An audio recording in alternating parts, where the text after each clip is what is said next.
Happy Thirsty Thursday!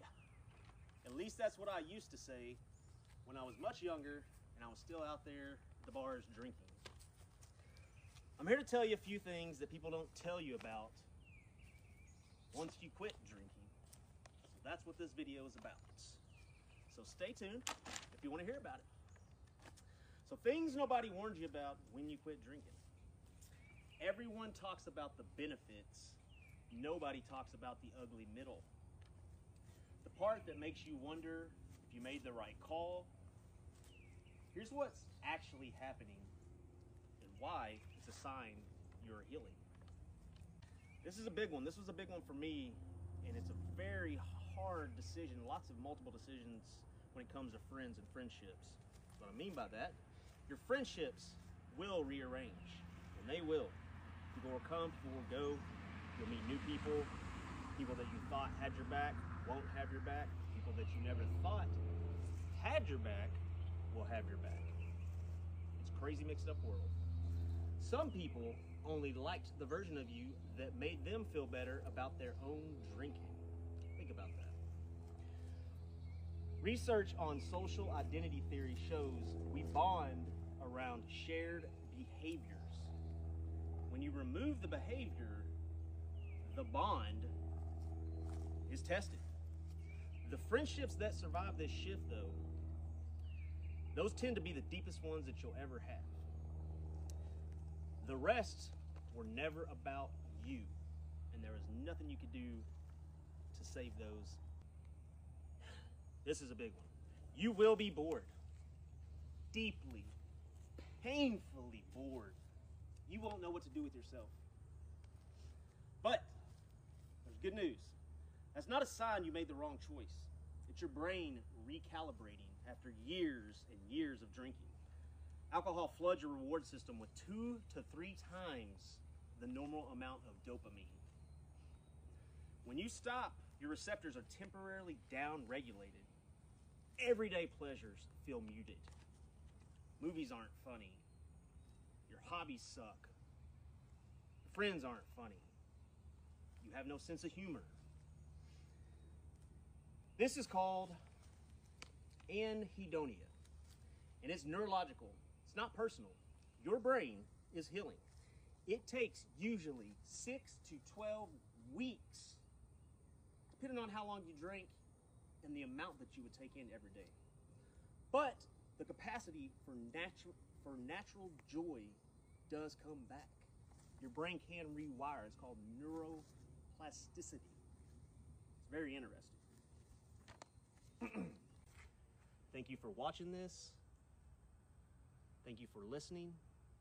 Please leave any comments. If you would like to inbox me if you're struggling or you just want to talk about some things, hit me up. Better not bitter. Rise above it. Thirsty Thursday. Let's go. All right, well, I see you came back for part 2. There will be one more part after this, part 3, because that's just sequential order. I mean, we could go part 4, but that just wouldn't make sense. This isn't a Quentin Tarantino film.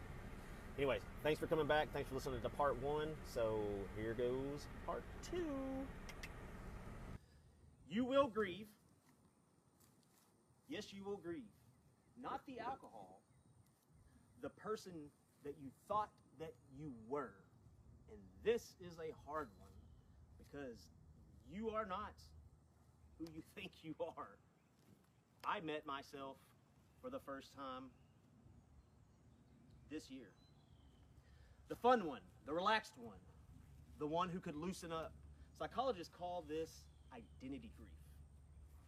Mourning a version of yourself that felt real but was chemically constructed, like you're made in a lab. Alcohol lowers the activity in your prefrontal cortex, which temporarily reduces all your inhibitions. We've all been there, done stupid things that we would never do in everyday life. Woke up next to someone, had to gnaw your arm off to get out of bed the next morning. I haven't done that personally, but I know somebody has. That wasn't confidence. It was disinhibition. The real you is still in there, just a little bit quieter. And I promise you, worth getting to know. You will feel everything at full volume. Anger, joy, sadness, all of it.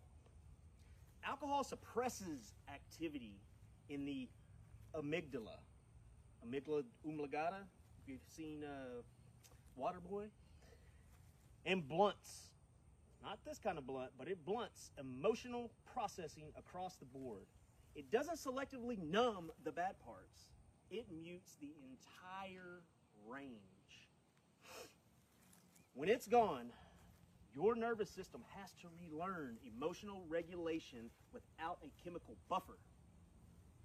That flood of feeling isn't a sign you can't cope. I thought that. It's not. It's your emotional range coming back online.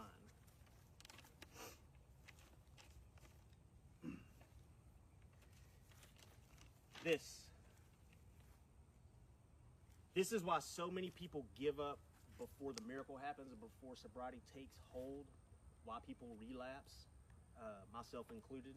I've relapsed several times, but this is not really about my story.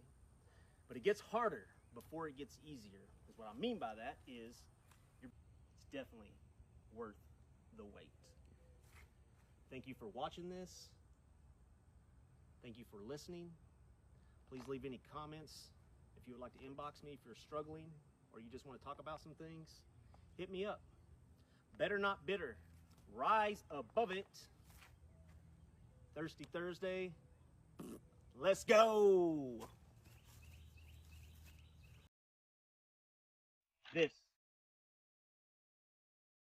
This is why so many people give up before the miracle happens.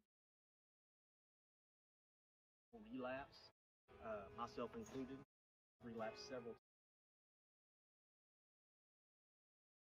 But it gets harder before it gets easier. What I mean by that is your brain is rewiring.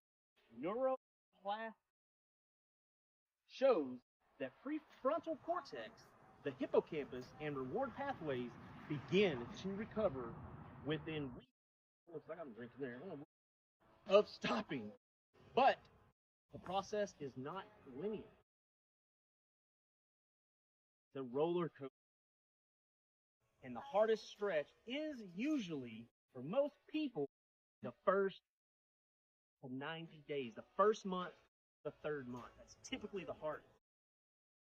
You can get past things changing. You'll start to feel some things changing probably in a couple. But that is the hardest. Day one is also very difficult. It's very difficult to get that day one so hard. Don't beat yourself. Come on back and try it again. Don't give up. But the person on the other side of this, you haven't met them yet. And what I'm learning about myself, yeah. Thank you for watching this. Thank you for, please leave any, like inbox me if you're struggling or you just want to talk about some things. Hit me up. Better not bitter. Rise up. Thirsty Thursday. Let's go.